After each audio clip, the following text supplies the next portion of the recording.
தனம் தரும் கல்வி தரும் ஒரு நாளும் தளர்வறியா மனம் தரும் தெய்வ வடிவம் தரும் நெஞ்சில் வஞ்சமில்லா இனம் தரும் அன்பென்பர்க்கே கணம் தரும் பூங்குழலால் அபிராமி கடைக்கண்களே அப்படின்னு அந்த அம்பாளை நம்ம போட்டுரும்.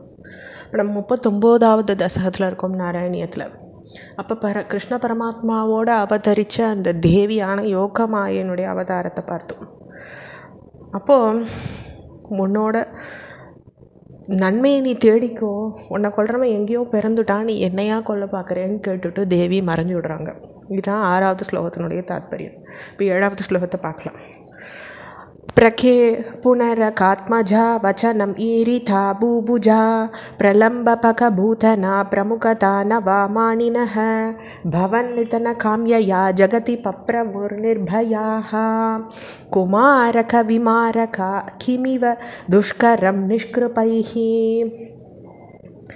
அப்போது மறுநாள் காலையில் மலையரசன் பெண்ணான அந்த யோகமாயை சொன்னதை அந்த தங்களுடைய அரசன்கிட்ட கூற கேட்டு கர்வம் பிடிச்ச அந்த அசுரர்களான பிரலம்பன், பகன், பூதனை முதலியவா நம்ம கொள்கிற எண்ணத்தோட புதுசாக பிறந்திருக்க குழந்தைய கொன்று பயமில்லாமல் நாட்டில் சுற்றி திரியணும்னு ஆசைப்பட்டாங்க. உள்ளத்தில் இறக்கமற்றவா என்ன கெட்ட காரியம்தான் செய்ய மாட்டாங்கன்னு கேட்குறாரு. கிமிவ துஷ்கரம் நிஷ்கிருபைஹி. அப்போ உள்ளத்தில் அந்த கிருப்பை இல்லாதவங்க என்ன தான் செய்ய மாட்டாங்கன்னு கேட்குறார் பட்டத்திரி. தத பசுபமந்திரே த்வயி முகுந்த நந்த பிரியா பிரசூதி சயனே சயே ருததி கிஞ்சத் அஞ்சத் பதே விபுத்யவனிதா ஜனைஸ்தனய சம்பவே கோஷிதே முதா கிமு வதாம்யஹோ சகலம் ஆகுலம் கோகுலம். இப்போ முகுந்தா அப்படின்னு அழைக்கிறார்.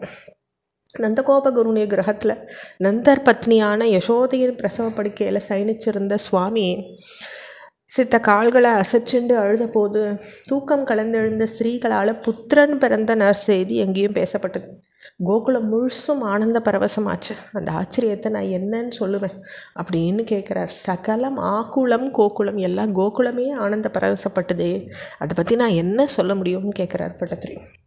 அஹோ கலு யசோதயா நவகலாய சேதோஹரம் பவந்தமலமந்திகே பிரதமம் ஆபி பந்தியாத்ருஷாம் புனசதனபரம் நிஜம் சபதி பாயயந்த்யாமுதா மனோஹரதனுஸ்பிருசா ஜகதி புண்ணியவந்தோஜிதாக. அப்போ புதுசாக மலர்ந்த காயம் பூ மலர் எப்படி இருக்கும்? அப்படி கண்ணை கவர்ற வகையில் முதலாக கண்களாக பார்த்து அழகாக பருகினவளும் பிறகு தன்னுடைய முளைகளை உடனே பருகச் செய்தவளுமான அந்த மனோகரமான உடலை தொட்டவளுமான அந்த யசோதை என்ன தான் புண்ணியம் பண்ணினாலோ தெரியலையே, புண்ணியம் செஞ்சவாளையெல்லாம் அவள் மீறிட்டான். அதான் அதில் இருக்க ஒரு பெரிய ஆச்சரியம். தனுஸ்பிருசா ஜகதி புண்ணியவந்தோஜிதாக. ஜகத்தில் எத்தனை புண்ணியம் பண்ணவாளை நம்ம பார்த்துருந்தாலும் அவளை விட புண்ணியம் பண்ணவாளா யசோதை தான் இருக்கணும். பவத் குச்சல காமியயா சகலு நந்த கோபஸ்ததா பிரமோத பரசங்குலோ த்விஜகுலாய கிம் நாததாத் ததைவ பசுபாலகா கிமுன மங்களம் தேனிரே ஜகத்ருதய மங்கள த்வமிஹ பாஹி மாம் ஆமயாத். அப்போது ஆனந்தத்தில் மூழ்கி மெய்மறந்திருந்த நந்தகோபர் உம்முடைய க்ஷேமத்துக்காக பிராமண குலத்துக்கு தானம் பண்ணினார். த்விஜ குலாய கிம் நாததா. த்விஜன்னா பிராமணாள்னார்த்து. எல்லா விதமான தானங்களையும் பண்ணினார்.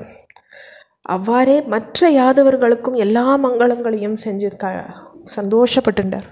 மூலகையும் மகிழ்விக்கிற மங்களமூர்த்தியே, நீர் எங்களுடைய நோய்களையும் காப்பாற்றி எங்ககிட்டேருந்து காப்பாற்றணும்னு கேட்கிறார். இதோட நம்ம இந்த 39 தசகங்கள் பூர்த்தி பண்ணிக்கிறோம். அடுத்து 40வது தசகம் பூதனையின் மோக்ஷம். அது நம்ம அடுத்த பகுதியில் பார்க்கலாம். ஓம் ஸ்ரீ கிருஷ்ணாய நமஹ.